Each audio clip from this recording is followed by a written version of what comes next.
Experience the pageantry of ancient Egypt as the California Science Center brings to the surface some of the secrets to the historic reign of Cleopatra.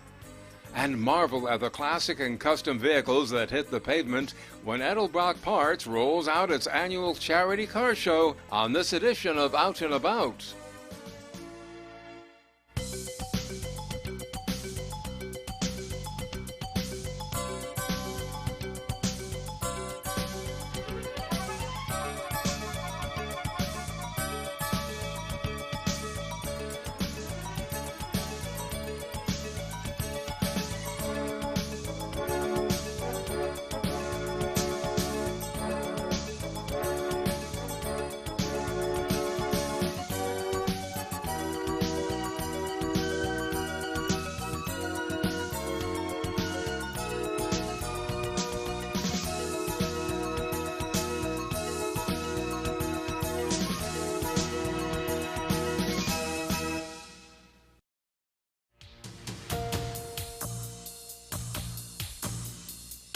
A lot of things has been said about Cleopatra, but there have been a lot of propaganda which were written by the winners, the Romans, and they were smearing the Cleopatra and the reign of Cleopatra. Of course, they had to. It so happens that little by little we are uncovering the truth, and it's quite fascinating.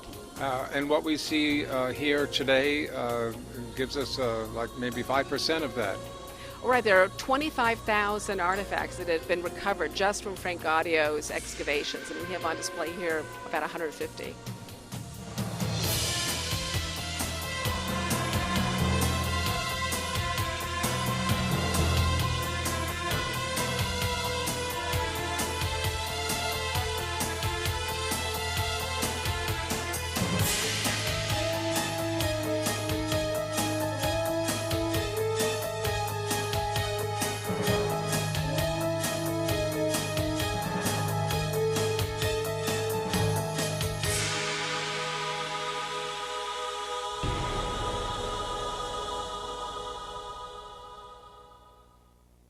A vast array of priceless treasures awaits visitors who dare to enter the realm of one of Egypt's most celebrated rulers.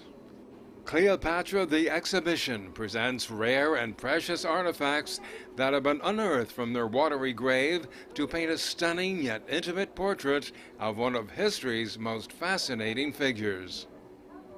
We have over 150 artifacts that are from two current excavations that are going on. One off the bay of Alexandria, where the old city of Alexandria used to be, and the other at Taposiris Magna in the desert. And they're both looking for these, the ancient cities of Cleopatra that disappeared 2,000 years ago. But I understand they disappeared because of natural tornadoes or earthquakes or some sort of floods or what? Right, they disappeared because of tsunamis and earthquakes that happened over the past 2,000 years. So, and what we have behind us is one of the many sculptures that we have in the exhibition. We've got sculptures, gold coins, gold jewelry, and some video that talks about the underwater explorations that are going on to unearth these cities. That sculptor, is that supposedly from a likeness of her? No, that's not a sculpture of Cleopatra, but it's a sculpture of a goddess, and it's wearing the traditional drape that a queen would wear in the Ptolemaic era, with the Isis knot that's associated with the goddess of Isis, and of course the queens are thought to have descended from Isis, so they've got this special knot, and this is evidently royal garb. Yeah, I do understand they like to associate themselves with the gods and goddesses, right? Yes, that's right. That's right. And Anthony with the Osiris, and that's why Zahi Hawass is looking for the tomb of Cleopatra and Anthony in Taposiris Magna, because there was a very important temple to Isis and Osiris, and he believes that the priests could have smuggled their bodies out of Alexandria and buried them outside of Roman rule at Taposiris Magna. So that's where he's doing his ongoing search for the tombs of Cleopatra and Mark Antony.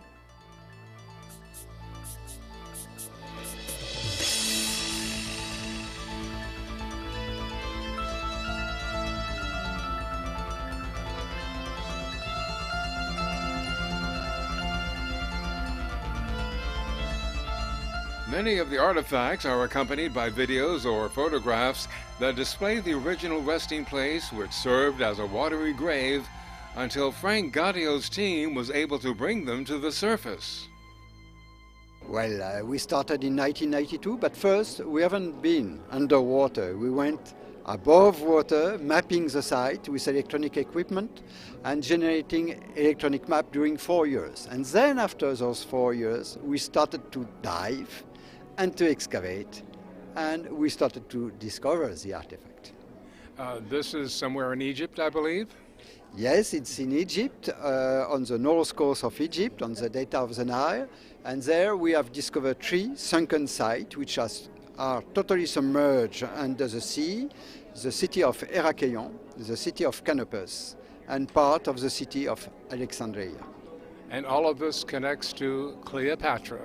Yes, of course. Alexandria was the capital of Cleopatra during Cleopatra time, and she was ruling over Egypt, but those 3 cities were instrumental to her reign because Canopus was a very important religious city, Herakleion was a port of entry to Egypt, and Alexandria was the capital of Egypt. What kind of team does it take to accomplish all of this as far as people and manpower? Well, you need geophysic engineers, you need Egyptologists, you need experts in quains, in architecture, ancient architecture, in ceramics. But you need also engineers, you need a photographer, a cameraman, you need also restorers. Thus we are altogether 55 persons working there every year and doing the job. It sounds like an ongoing search, however.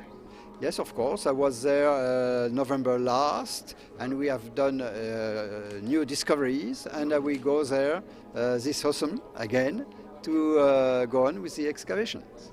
Undoubtedly, you must really live there in a sense that you're consumed by all of this. Yes, we are living there, and we are living there underwater. Yeah.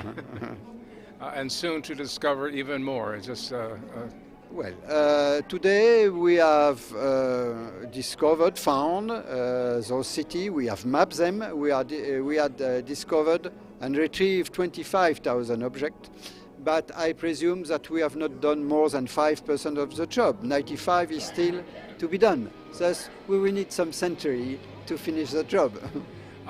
And of your explorations, what appears here at the exhibit in Los Angeles today? Well, there are, of course, prominent pieces that we found on those 3 sites, which refer to the reign of Cleopatra, and you can see some objects that she has seen during her time, and like this object here, she has touched during her time.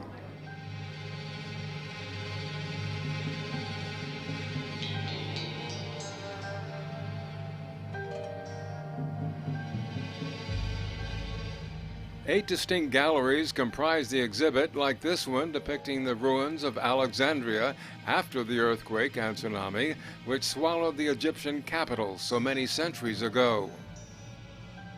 The fourth gallery is dominated by 2 huge 16-foot-tall figures of a Ptolemaic king and queen from the Temple of Ammon at Herakleion. One of the more stunning finds was placed in the inner sanctum of the temple. This finely preserved statue of Khonsu, god of the moon, represents a deity to whom Cleopatra considered herself related. A truly remarkable artifact contains pieces of papyrus which scientists believe contain the only known examples of Cleopatra's handwriting. Gallery 8 encompasses Cleopatra the legend and depicts some of the many pop cultural representations which have kept her in the public eye for centuries.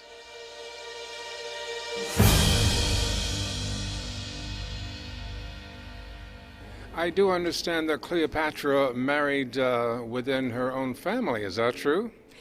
Yes, to gain power, she had married her brother, and there was all kinds of palace intrigue, and then she had her brother murdered, and then she came to power, and this was something that was not uncommon in those days. And she was a very intelligent woman. She survived through all kinds of palace intrigue and through the dominance of the Romans to really preserve her empire and grow it for 20 years. Unfortunately, I believe she committed suicide, correct? That is disputed, but I think most people believe that she did commit suicide. She was captured and defeated by Octavian's forces, and she negotiated with him for the survival of her empire, but she ultimately knew that she would be taken prisoner and marched through Rome in chains, and she chose to end her life rather than do that. Whether it was by a serpent or through some poison that she had concocted, that's what's in dispute. What a mystery, eh? Yeah, there are a lot of mysteries that we're hoping are going to be uncovered through these excavations.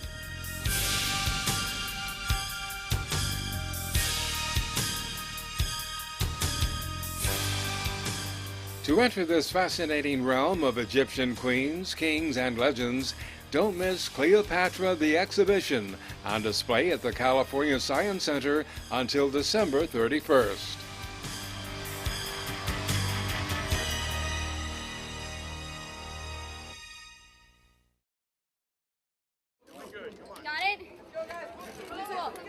When we return, we'll program the GPS for the city of Torrance to experience the Edelbrock Revved Up for Kids charity car show.